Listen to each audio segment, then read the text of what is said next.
ठाकुर ऊच भगवाना।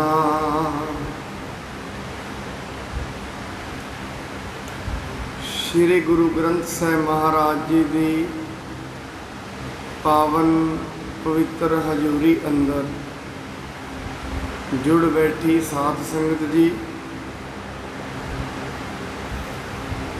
साहिब श्री गुरु तेग बहादुर महाराज जी के वरसाए हुए अस्थान गुरुद्वारा सीसगंज साहिब विखे जुड़ बैठे सतसंगी जनों,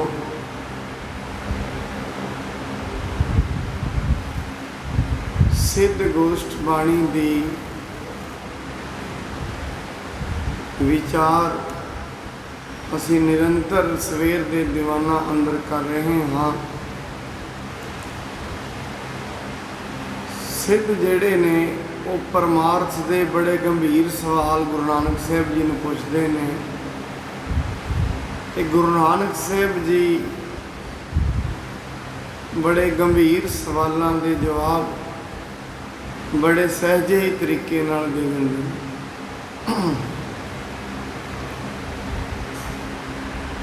जदों आपां साहिब श्री गुरु नानक देव महाराज जी का जवाब देने का तरीका समझते हैं, मनुख एक बारी अपनी जिंदगी दे विच बड़ा असरजता में चला जाता है।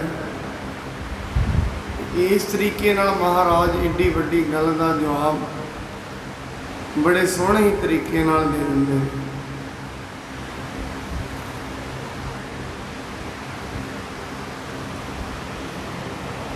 आप जी हरिद्वार साहिब दी जो महाराज हरिद्वार विखे गए,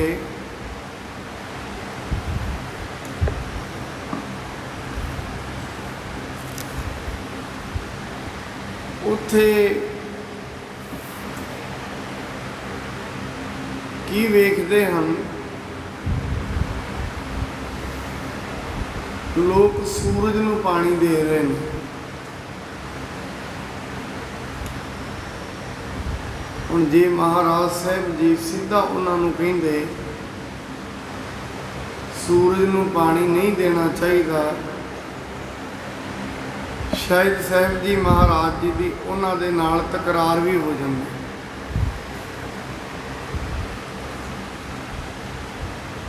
पर असी की वेखते हैं, महाराज जी ने उन्होंने जवाब दिता, वो सूरज वाल नूं पानी दे रहे सी, महाराज जी ने दूजी साइड में पानी देना शुरू किया, सूरज तो अलग बने।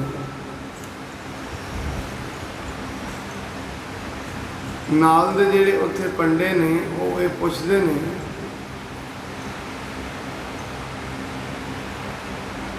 कि साहब जी महाराज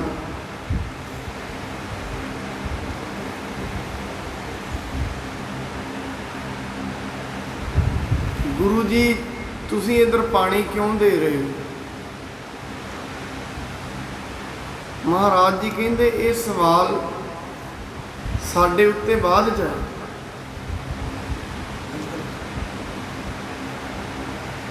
पहला ये सवाल तुहाडे उत्ते है, तुसी सूरज नूं पानी क्यों दे रहे हो?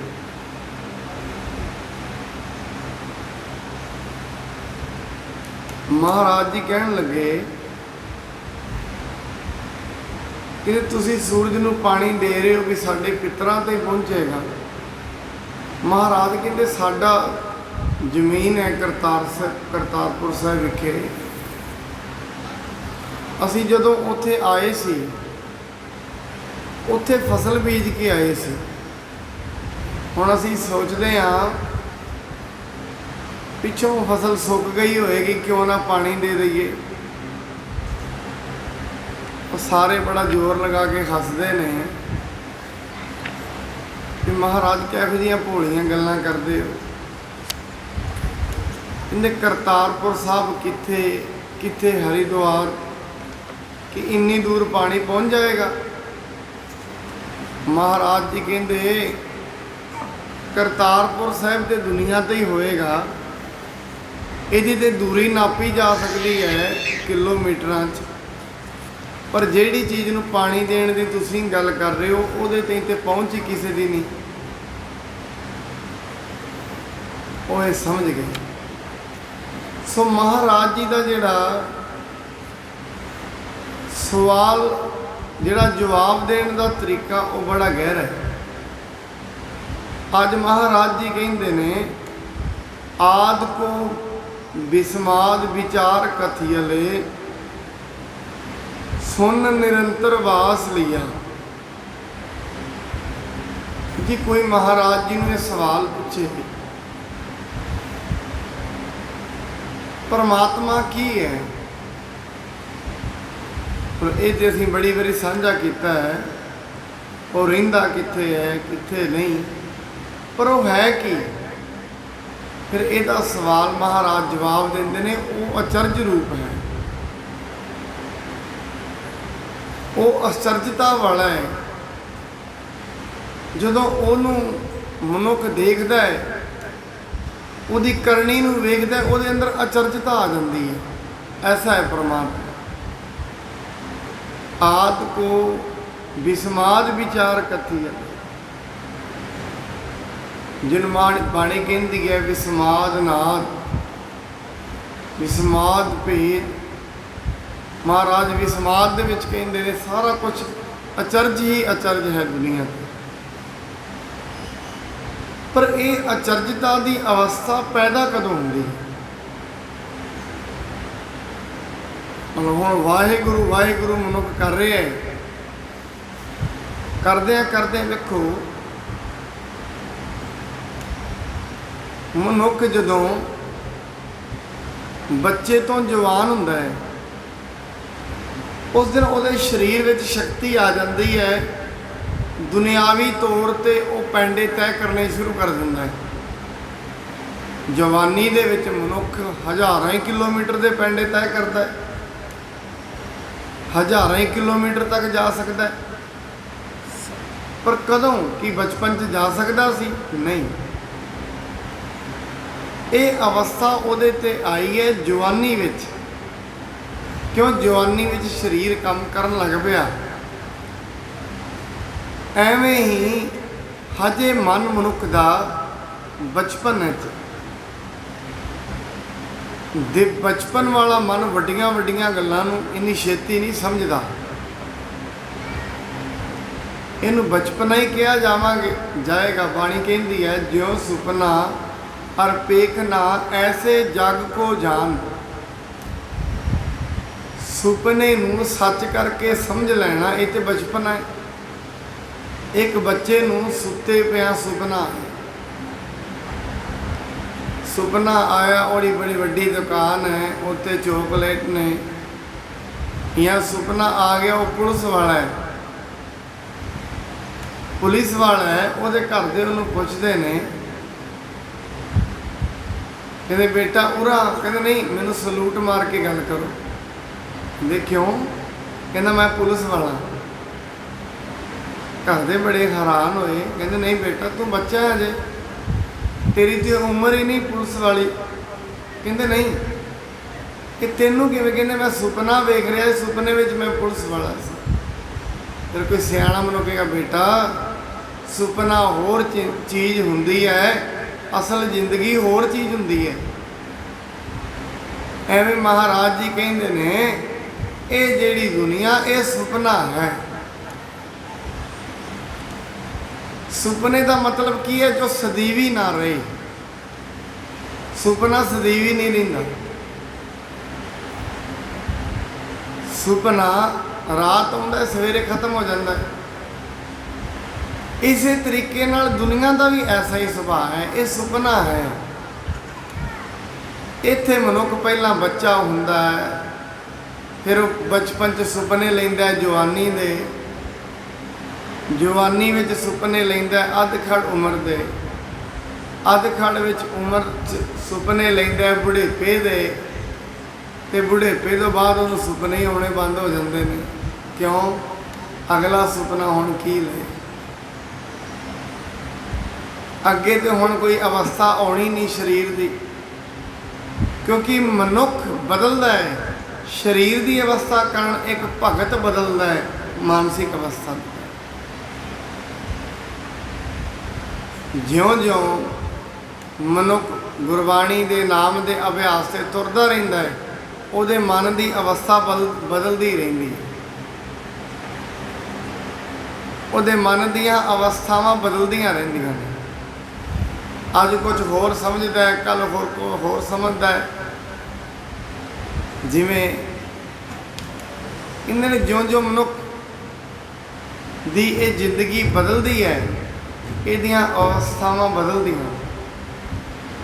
ਮਹਾਰਾਜ ਕਹਿੰਦੇ ਪਰਮਾਤਮਾ ਦਾ ਵਿਚਾਰ ਕੀ ਹੈ? ਅਚਰਜਤਾ। ਗੁਰਬਾਣੀ ਕਹਿੰਦੀ ਹੈ ਕਥਨਾ ਕਥੀ ਨਾ ਆਵੈ ਟੂਟ, ਕਥ ਕਥ ਕਥੀ ਕੋਟੀ ਕੋਟ ਕੋਟ। ਉਹਦੀ ਇੱਕ ਗੱਲ ਹੈ, ਵਾਸਤਵ ਦੇ ਵਿੱਚ ਪਰਮਾਤਮਾ ਦੀ ਇੱਕ ਜਿਹੜਾ ਵਰਣਨ ਉਹ ਬੜਾ ਵੱਡਾ ਹੈ ਕਿ ਉਹਦੀ ਕਥਾ ਕਥੀ ਨਹੀਂ ਜਾ ਸਕਦੀ। ਉਹਦੀ ਕਥਾ ਨੂੰ ਕੋਈ ਕਥਦਾ ਰਹੇ ਅਚਰਜਤਾ ਦੇ ਵਿੱਚ ਤੇ ਚਲਿਆ ਜਾਏਗਾ, ਤੋੜ ਨਹੀਂ ਆਏਗੀ।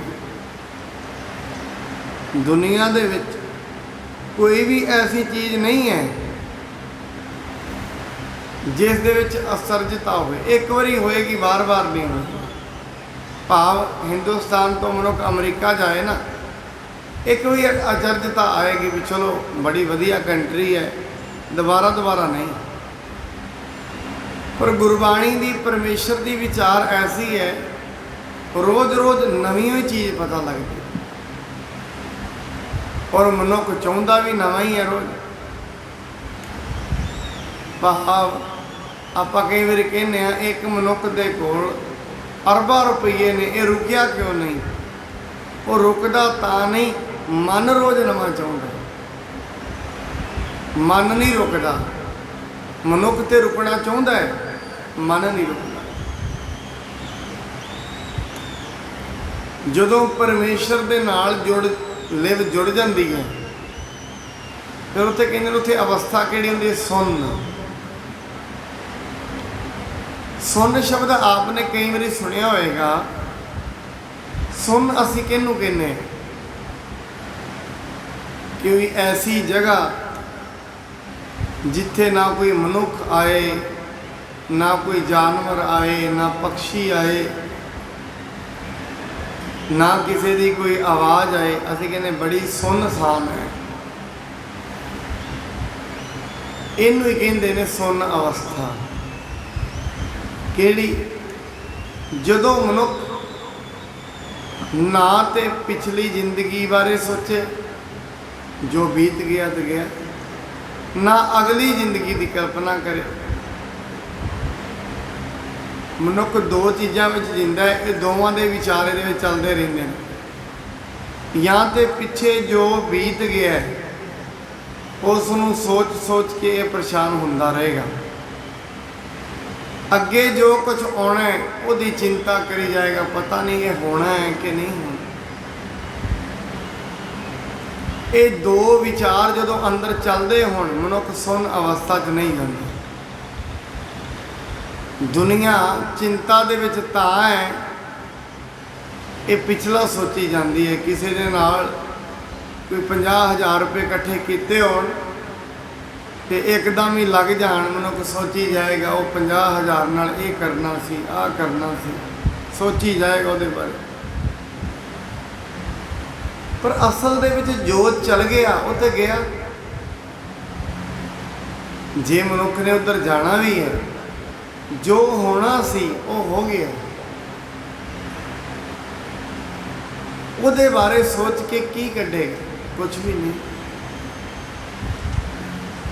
ਜੋ ਕੁਝ ਆਉਣਾ ਹੈ ਉਹਦੇ ਬਾਰੇ ਮਨੁੱਖ ਨੂੰ ਪਤਾ ਨਹੀਂ। ਜੋ ਕੁਝ ਅੱਜ ਆਪਾਂ ਇੱਥੇ ਬੈਠੇ ਹਾਂ, ਹੁਣ ਅੱਜ ਤੋਂ ਹੁਣ ਤੋਂ 2 ਘੰਟੇ ਬਾਅਦ ਕਿਸੇ ਨਾਲ ਕੀ ਹੋਣਾ ਕੋਈ ਪਤਾ ਨਹੀਂ। ਆਪਣੇ ਵੱਲੋਂ ਕਲਪਨਾ ਤੇ ਕੀਤੀ ਹੋਈ ਹੈ, ਮੈਂ ਦੁਕਾਨ ਤੇ ਜਾਵਾਂਗਾ, ਮੈਂ ਫਲਾਣੀ ਤਾਂ ਜਾਵਾਂਗਾ। ਇਹ ਜ਼ਰੂਰੀ ਨਹੀਂ ਜਿੱਥੇ ਜਿੱਥੇ ਸੋਚੇ ਉੱਥੇ ਉੱਥੇ ਜਾਈਏ। ਕਿਉਂ? ਜੋ ਕੁਝ ਵਾਪਰ ਗਿਆ ਉਹ ਵਾਪਰ ਗਿਆ, ਜੋ ਕੁਝ ਆਉਣਾ ਉਹ ਸਾਨੂੰ ਪਤਾ ਹੀ ਨਹੀਂ। ਕਦੀ ਇੱਕ ਗੱਲ ਯਾਦ ਰੱਖਣਾ, ਜਿਨ੍ਹਾਂ ਰਾਹਾਂ ਤੋਂ ਅੱਜ ਅਸੀਂ ਆਉਂਦੇ ਹਾਂ, ਕਦੀ ਇਹ ਸੋਚਿਆ ਸੀ ਏਡਾ ਵੱਡਾ ਸਰੀਰ ਹੋਏਗਾ, ਨਾਲ ਕੋਈ ਬੱਚਾ ਹੋਏਗਾ, ਪਰਿਵਾਰ ਹੋਏਗਾ, ਜਿਹੜਾ ਜੀਵਨ ਸਾਥੀ ਨਾਲ ਹੈ, ਕਦੀ ਸੋਚਿਆ ਸੀ ਇਹ ਨਾਲ ਹੋਏਗਾ? ਕਦੀ ਕਲਪਨਾ ਵੀ ਨਹੀਂ ਸੀ। ਜਿਹੜੇ ਅੱਜ ਬੱਚੇ ਨੇ ਉਹਨਾਂ ਦੀਆਂ ਸ਼ਕਲਾਂ ਦੀ ਕਦੀ ਕਲਪਨਾ ਵੀ ਨਹੀਂ ਸੀ, ਕਦੀ ਮਨ ਵਿੱਚ ਵਿਚਾਰ ਵੀ ਨਹੀਂ ਆਇਆ, ਪਰ ਉਹ ਆ ਗਏ ਨੇ। ਅਸੀਂ ਆਪਣੀ ਜ਼ਿੰਦਗੀ ਵਿੱਚ ਜੋ ਕੁਝ ਸੋਚਿਆ ਕਿ ਉਵੇਂ ਹੋਇਆ। ਮਹਾਰਾਜ ਕਹਿੰਦੇ ਆਪਣਾ ਚਿਤਵਿਆ ਹਰ ਕਰੈ ਜੋ ਮੇਰੇ ਚੇਤਨਾ ਹੋ, ਨਰ ਚਾਹਤ ਕਛ ਔਰ ਹੈ ਕੀ ਔਰ ਹੈ। ਜੋ ਕੁਝ ਨਹੀਂ ਸੀ ਸੋਚਿਆ ਉਹ ਹੋ ਰਿਹਾ, ਜੋ ਕੁਝ ਸੋਚਿਆ ਸੀ ਉਹ ਨਹੀਂ ਹੋਇਆ। ਫਿਰ ਜਦੋਂ ਇੱਕ ਭਗਤ ਇਸ ਗੱਲ ਨੂੰ ਸਮਝ ਲੈਂਦਾ, ਫਿਰ ਉਹਨੂੰ ਨਾ ਤੇ ਦੁੱਖ ਰਹਿੰਦਾ ਨਾ ਖੁਸ਼ੀ ਰਹਿੰਦੀ ਹੈ, ਨਾ ਤੇ ਕਿਸੇ ਚੀਜ਼ ਦਾ ਦੁੱਖ ਉਹਦੇ ਕੋਲ ਹੁੰਦਾ ਹੈ। ਗਏ ਹੋਏ ਦਾ ਦੁੱਖ ਨਹੀਂ, ਆਉਣ ਵਾਲੇ ਦੀ ਖੁਸ਼ੀ ਨਹੀਂ। ਐਸੀ ਅਵਸਥਾ ਨੂੰ ਸੁੰਨ ਅਵਸਥਾ ਕਹਿੰਦੇ ਨੇ। ਜੋ ਕੁਝ ਮਿਲਿਆ ਇਹ ਵੀ ਪਰਮਾਤਮਾ ਦੀ ਕਿਰਪਾ ਹੈ। ਜੋ ਕੁਝ ਆਉਣਾ ਹੈ ਉਹਦੇ ਹੁਕਮ ਵਿੱਚ ਆਉਣਾ ਹੈ। ਫਿਰ ਸੋਖ ਤੇ ਹਰਕਤ ਕਾਹਦੀ। ਜਿਹੜਾ ਮਨੁੱਖ ਪ੍ਰਭੂ ਦੇ ਰਾਹ ਤੇ ਫਿਰ ਤੁਰਦਿਆਂ ਨੂੰ ਇੱਕ ਗੱਲ ਪਤਾ ਲੱਗ ਜਾਂਦੀ ਹੈ, ਇਹ ਦਿਨ ਸਦਾ ਐਸੇ ਨਹੀਂ ਰਹਿਣੇ। ਜੈਸੇ ਅੱਜ ਐਸਾ ਕੱਲ ਨਹੀਂ ਹੋਏਗਾ, ਜੈਸਾ ਕੱਲ ਹੈ ਉਹੋ ਜਿਹਾ ਪਰਸੋਂ ਨਹੀਂ ਹੋਏਗਾ। ਜੇ ਮਨੁੱਖ ਗੁਰੂ ਦੇ ਕੋਲ, ਕਈ ਵਾਰੀ ਵੇਖਿਆ ਜਾਂਦਾ ਹੈ ਮੰਦਰ ਮਸਜਿਦਾਂ ਦੇ ਵਿੱਚ ਲੋਕ ਡਰ ਕੇ ਆਉਂਦੇ ਨੇ। ਡਰ ਕੀ ਹੁੰਦਾ ਹੈ? ਹੇ ਪਰਮਾਤਮਾ ਮੇਰੇ ਨਾਲ ਤੇ ਐਸਾ ਨਾ ਕਰੀ ਜੋ ਗੁਆਂਢੀ ਨਾਲ ਹੋਇਆ। ਨਹੀਂ, ਮਨੁੱਖ ਡਰਿਆ ਹੋਇਆ ਬੈਠਾ ਰਹਿੰਦਾ ਸਤ ਸੰਗਤ ਵਿੱਚ। ਇਹ ਡਰ ਨਹੀਂ ਹੋਣਾ ਚਾਹੀਦਾ। ਗੁਰੂ ਦੇ ਦੁਆਰੇ ਮਨੁੱਖ ਆਇਆ ਡਰਾਂ ਤੋਂ ਨਿਕਲਣ ਲਈ। ਜੇ ਮਨੁੱਖ ਪਰਮੇਸ਼ਰ ਨੂੰ ਕਹੇ ਮੈਨੂੰ ਸਦਾ ਸੁੱਖ ਹੀ ਦਿੰਦਾ ਰਹੇ, ਸੁੱਖ ਹੀ ਦਿੰਦਾ ਰਹੇ, ਉਹ ਇੱਕ ਗੱਲ ਕਹੇਗਾ, ਮਨੁੱਖ ਤੂੰ ਪਤਾ ਵੀ ਕੀ ਮੰਗ ਰਿਹਾ? ਕੀ ਇਹ ਪਰਮਾਤਮਾ ਸਦਾ ਦਿਨ ਹੀ ਚੜ੍ਹਾਈ ਰੱਖ, ਰਾਤ ਕਰ ਹੀ ਨਾ, ਦਿਨ ਹੀ ਰੱਖ, ਸੂਰਜ ਹੀ ਨਿਕਲਿਆ ਰਹੇ। ਨਹੀਂ, ਐਸਾ ਨਹੀਂ ਹੋਣਾ। ਹਮੇਸ਼ਾ ਸੂਰਜ ਨਹੀਂ ਰਹਿਣਾ, ਹਮੇਸ਼ਾ ਸੂਰਜ ਨਹੀਂ। ਸੂਰਜ ਤੋਂ ਬਾਅਦ ਰਾਤ ਹੁੰਦੀ ਹੈ। ਹਮੇਸ਼ਾ ਸੁੱਖ ਨਹੀਂ ਰਹਿਣੇ। ਔਰ ਸੁੱਖ ਕੀ ਹੈ? ਸੁੱਖ ਤੇ ਅਸੀਂ ਆਪਣੀ ਜ਼ਿੰਦਗੀ ਦੇ ਹਿਸਾਬ ਨਾਲ ਬਣਾਏ ਹੋਏ ਨੇ। ਮਨੁੱਖਾਂ ਵਾਸਤੇ ਸੁੱਖ ਵੀ ਤੇ ਅਲੱਗ-ਅਲੱਗ ਨੇ। ਇੱਕ ਆਮ ਮਨੁੱਖ ਦੇ ਲਈ ਸੁੱਖ ਹੈ ਕੋਈ ਮਾਇਆ ਇਕੱਤਰ ਕਰ ਲੈਣੀ। ਇੱਕ ਚੋਰ ਲਈ ਕੀ ਸੁੱਖ ਹੈ? ਕਿਸੇ ਦੀ ਮਾਇਆ ਚੁਰਾ ਲੈਣੀ। ਹੁਣ ਸਾਰਿਆਂ ਦੇ ਸੁੱਖ ਵੀ ਅੱਡ ਅੱਡ ਨੇ। ਚੋਰ ਦਾ ਸੁੱਖ ਹੋਰ ਹੈ, ਸਾਧ ਦਾ ਸੁੱਖ ਹੋਰ ਹੈ। ਚੋਰ ਦਾ ਦੁੱਖ ਹੋਰ ਹੈ, ਆਮ ਮਨੁੱਖ ਦਾ ਦੁੱਖ ਹੋਰ ਹੈ। ਇੱਕ ਵਿਸ਼ਈ ਮਨੁੱਖ ਦਾ ਸੁੱਖ ਕੁਝ ਹੋਰ ਹੈ। ਵਿਸ਼ਈ ਬੰਦਾ ਸੋਚਦਾ ਹੈ ਕਿਸੇ ਨਾਰ ਦਾ ਮੈਂ ਭੋਗ ਕਰਾਂ। ਨਾਰੀਆਂ ਜਿਹੜੀਆਂ ਵੇਸ਼ਵਾਵਾਂ ਨੇ ਉਹਨਾਂ ਦਾ ਸੁੱਖ ਕੁਝ ਹੋਰ ਹੈ। ਇਸ ਕਰਕੇ ਦੁਨੀਆ ਤੇ ਸੁੱਖ ਵੀ ਹਰੇਕ ਮਨੁੱਖ ਨੇ ਆਪਣੇ ਹਿਸਾਬ ਨਾਲ ਸੁੱਖ ਬਣਾਏ ਹੋਏ ਨੇ। ਕੋਈ ਪਰਮਾਤਮਾ ਨੇ ਡਿਸਾਈਡ ਥੋੜੀ ਨਾ ਕੀਤਾ ਇਹ ਸੁੱਖ ਹੈ।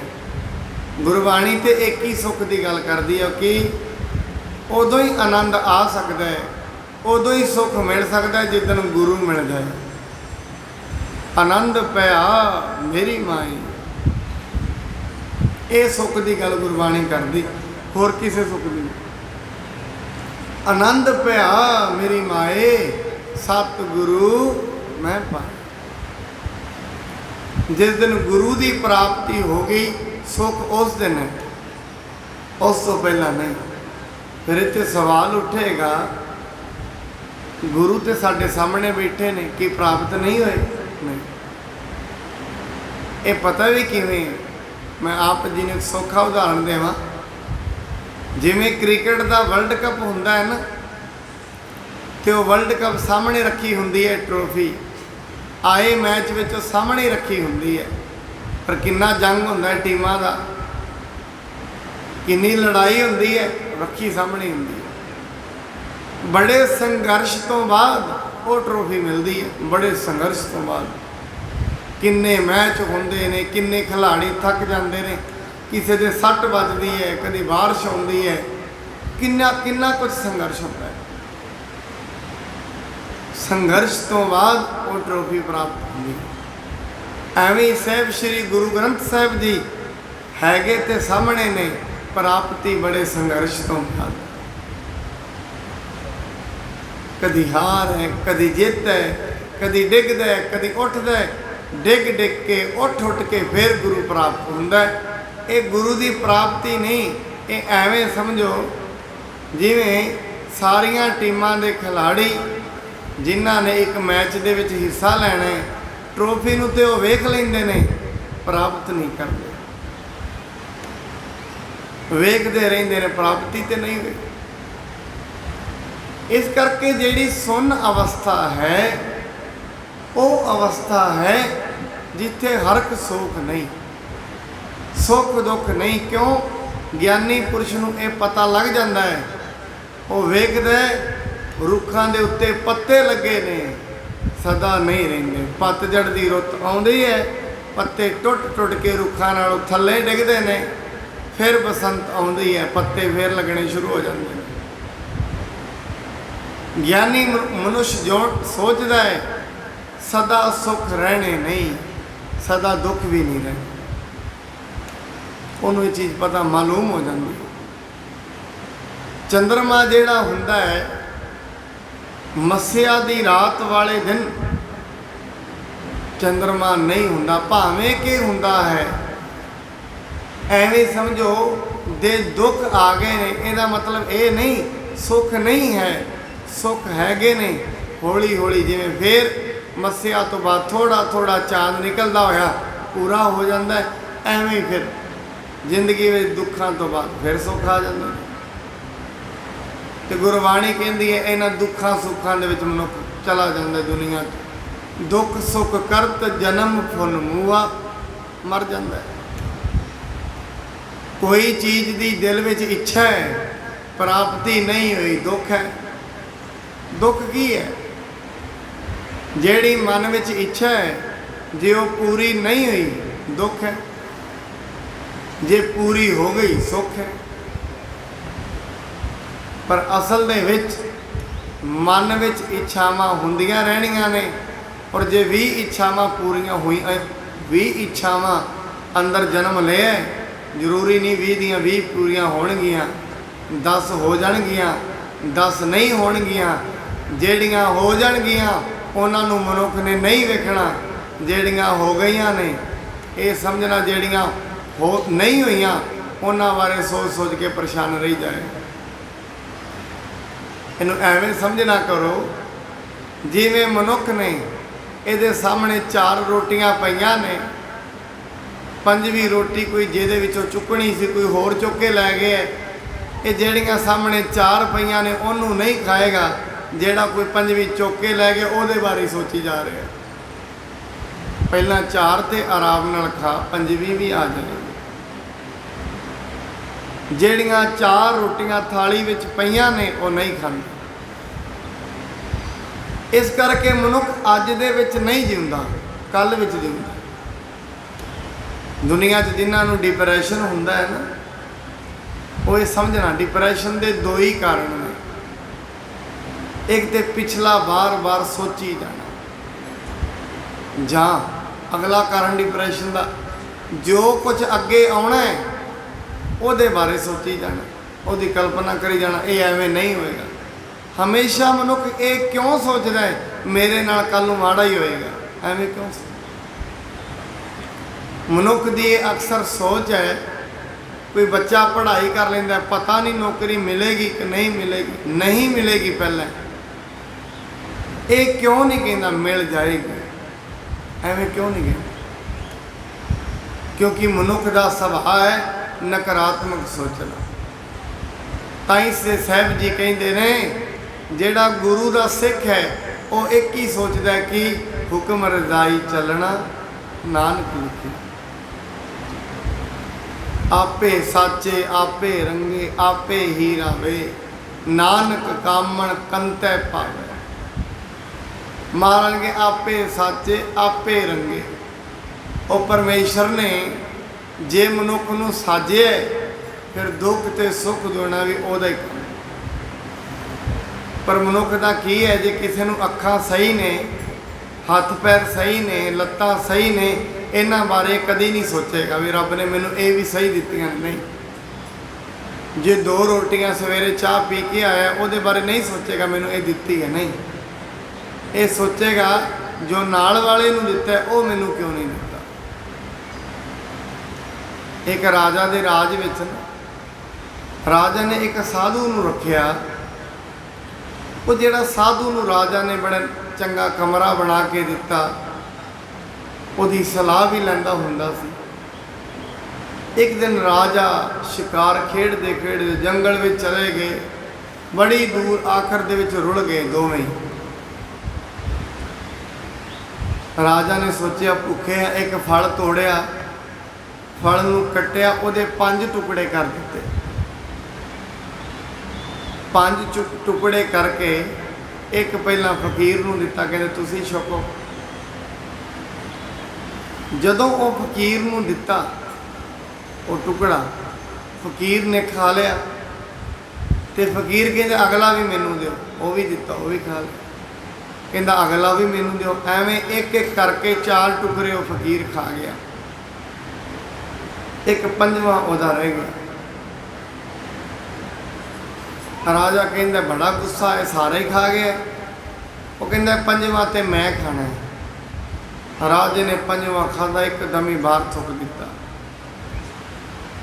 राजा कहता एडा कौड़ा फल, हे संत तू क्यों खा गया सारे? कहते राजा जी आ जेड़े हत्थां तो तुसी मैनू दे रहे सो ना, इन्हां हत्थां तो अज ते मिठे ही फल मिले ने, ते ये मेरा धर्म नहीं जे अज एक कौड़ा मिल गया तो मैं दी शिकायत करा। मैं तां करके शिकायत नहीं की, मैं कौड़े नूं भी मीठा करके खा। ऐसा ही ये समझो अज तई परमेश्वर ने सानू मिठे ही फल दिते ने, अखां दित्तियां ने, लत्तां दित्तियां ने, हथ दिते ने, सब कुछ उन्हें दिता है, रोटी दिती है, घर दिता है। ये पहली गल मनुखा जन्म दिता है, एडे मिठे फल उन्हें दिते ने। जे एक अद्धा जिंदगी विच कौड़ा भी आ जाता है, मनुख का काम नहीं, उन्होंने उलामा नहीं। जेड़े हत्थां तो अज ते मिठे खाधे ने कि उन्हां हत्थां नूं माड़ा उलामा देण दा साडा फर्ज बनता नहीं। इन्हूं बाणी पता की कहती है, 10 वस्तु ले पाछे पावे, एक वस्त कारण विखोट गवावे। कहते 10 चंगियां दित्तियां वो भुल गया, एक कोई माड़ी जी आई उन्होंने याद रख के सारा दिन रात उलामे दे जा रहे हैं, परमात्मा ने साडा कुछ किया ही नहीं। कहते असल दे विच अपने हत्थां वल वेख, इन्हां दी कीमत कोई नहीं, ये दिते ने। अखां वल वेख, अखां दी कीमत कोई नहीं। महाराज कहते ने जेड़ियां 10 वस्तुआं उन्हें दित्तियां ने उन्हां दा कोई अनुमान नहीं। जेड़ी एक नहीं दिती कहता ये मैनू क्यों नहीं दिती। फिर बाणी अगे बड़ा करड़ा बचन कहती है, एक भी ना दे, तो तू तो कहता भी 10 दित्तियां ने, कहते एक भी ना दे, 10 पी हिर ले तो मूड़ा को का कर। रब का की विगाड़ लेगा कोई? परमात्मा ने जिन्होंने लत्तां नहीं दित्तियां, टंगा नहीं दित्तियां, कि उन्हें कुछ विगाड़ लिया? परमात्मा की विगाड़ लिया? कुछ नहीं। परमात्मा ने जिन्होंने अखां नहीं दित्तियां, कि उन्होंने परमात्मा तो कुछ बिगाड़ लिया, कुछ नहीं बिगाड़। जे परमात्मा ये ਜਿਹੜੀਆਂ ਦਿੱਤੀਆਂ ने ਉਹਨੂੰ ਖੋਹ ਲਏ कि मनुख परमात्मा तो कुछ बिगाड़ लेगा, कुछ नहीं। बाणी कहती है इस नूं समझना, जिस दिन ਉਹਦੇ शुकराने विच रहेगा उस दिन सुन अवस्था आ जाती है। सुन अवस्था की ਇਹਦੇ मन के अंदर कंप्लेंट नहीं उठणगी।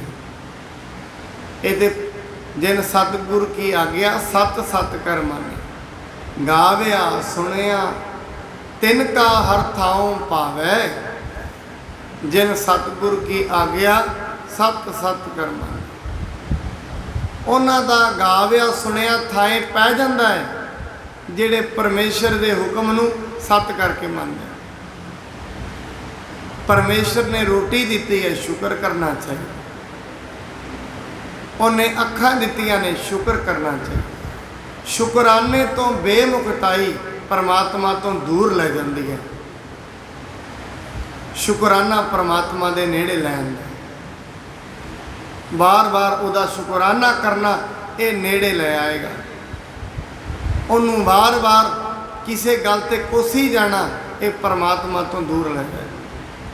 बाणी कहती सुन निरंतर वास लिया, जेड़े मनुख परमेश्वर का नाम जपते हैं वो ऐसी अवस्था के मालक बन जाते। मैं इस अवस्था को तां आपके सामने बयान कर रहा क्योंकि ये शिखर है, जिहड़ी सुन है ये शिखर है साधना का। ये तां आउंदा जे अंदर ज्ञान होए। ताई तो कहते हैं अकल पत मुद्रा गुर ज्ञान विचारी अले, घट घट साचा सरब जिया। अकल पत कहते हैं असली, मुद्रा कहते हैं साधन। ज्ञान का असली साधन गुरु है। गुरु ज्ञान विचारी अले, जदों गुरु का अनुभवी ज्ञान मनुख के अंदर आउंदा है उन्होंने सारे जीवां विच परमात्मा वेखना शुरू हो जाता है। एवें समझो घाटे विच भी परमात्मा है, नफे विच भी परमात्मा। जे घाटा पै गया तां भी परमात्मा, नफा हो गया तां भी परमात्मा। पर ऐसा महाराज कहते घट घट साचा सरब जिया। मैं आप जी नूं कल भी बयान कर रहा सी, कहते हरेक दे अंदर परमात्मा है, वो कम किवें करदा है। कोई मनुख उसने बाजार दे विचों चीनी खरीदी ते तुरिया जावे, थल्ले कीड़ियां नूं भुख लगी सी। कीड़ियां ने परमात्मा अगे बेनती की, परमात्मा सानू भी कुछ दे। कहने मनुख जा रहा सी, चीनी का लिफाफा उसके हथ में सी, थोड़ा जिहा थल्लों पाटा, थोड़े जे दाने थल्ले डिग पे। मनुख ने वेख्या दाने थल्ले डिगे ने, उन्हें थल्ले हथ ला लिया, पर जिन्ने कि डिगे नालों नाल उत्थे कीड़ियां आ गई। परमात्मा एक तो लैंदा है, दूजे नूं दे दिंदा है। इहनूं बाणी कहंदी है जियां का आहार जी। सारिਆਂ ਦੇ अंदर वो आप है, घट घट साचा सरब जिया। ताई तो सारिਆਂ ਨੂੰ पाल रहा है। जे एक विच होए दूजे विच ना होए पालेगा किवें? हरेक दे अंदर है। किसी दे घरों चोरी हो जाती है, किसी दे घर खुशी आ जाती है। एक चोर चोरी करके लै जाता है, जिन्ना घर चोरी होए वो नाराज़ हो जाते हैं, जिहड़ा लैके गया खुश हो जाता है। हुण चोर नूं भी तो रोटी उन्हें ही देनी है। कई बारी मनुख बीमार हुंदा है, लाखां रुपये उत्ते लग जाते हैं, कहते ये तो एवें ही गए। एवें नहीं गए। जिहड़े एडे वड्डे हस्पताल ने उन्हां विच क्लीनर ने, पीएन ने, किन्ने लगे ने, 100 बंदा काम करदा है, उन्हां नूं रोटी किन्ने देनी है? उन्होंने तो रब ने देनी। किसी नूं बीमार करदा है, किसी तो पैसे लैंदा है, किसी नूं दे दिंदा है। ये काम सारा दिन चल रहा है। किसी तो 100 रुपये डिग गए ने, किसी नूं लोड़ है, 20 मनुख तो नंगे, किसी की निगाह नहीं पई, 21वें दी पै गई। पाप 20 नूं उन्हें नहीं देने, 21वें नूं देने। घट घट साचा सरब जिया। हरेक मनुख के अंदर फुरने वही पैदा करता है। तो हरेक के अंदर वो है। किसी तो खो रहा है, किसी को दे रहा है। ऐसा परमात्मा सारा दिन करता है। किसी तो ज्ञान खो लेंदा है, अज्ञानी बना देंदा है, अज्ञानी नूं ज्ञानवान बना देंदा है। ऐसा कर रहे हैं। इस गल दी अनुभव एक नाम जपण वाले नूं, जिहड़ा गुरु दे ज्ञान नूं विचारदा है, गुरु दे नाम नूं जपदा है, उहनूं ये अनुभव हो जाता है। सब घट पीतर हाट चलावै, जिन जियो दिया सो रिजक अंबरावै। सब घट पीतर हाट चलावै, परमात्मा हरेक दे हिरदे विच है, फुरने आप ही पैदा करता है। याद रखना, हाँ कोई माड़ा कर्म करके रुपया इकट्ठा करदा है, भावें कराउंदा ते विच बैठा आप ही है, पर ओदी फिर उन्होंने सज़ा जरूर मिलती। इस करके महाराज जी कहते ने फिर परमेश्वर दे विच समाया किवें जा सकता है। कहते गुर बचनी अविगत समाई है। ये हिंदी का संस्कृत का शब्द है अव्यक्त, और इनू विद्वान अविनाशी भी कहते हैं। ओदी किरपा दे नाल, गुरु दे बचना दे नाल अव्यक्त, जिहड़ा व्यक्त नहीं किया जा सकता, अविनाशी परमात्मा के अंदर मनुख समा जाता है। इत्थों तई दी आपां अज कथा करांगे। कल नूं अगे दी जिहड़ी विचार है इहदे नाल सांझ पावांगे। साहिब जी किरपा करन, आपां कल नूं परमात्मा दे हुक्म बारे समझांगे। उहदा हुक्म की है, हुक्म दे विच किवें दुनिया चल रही है, इस नूं आपां कल दी कथा दे विच फिर विचारांगे।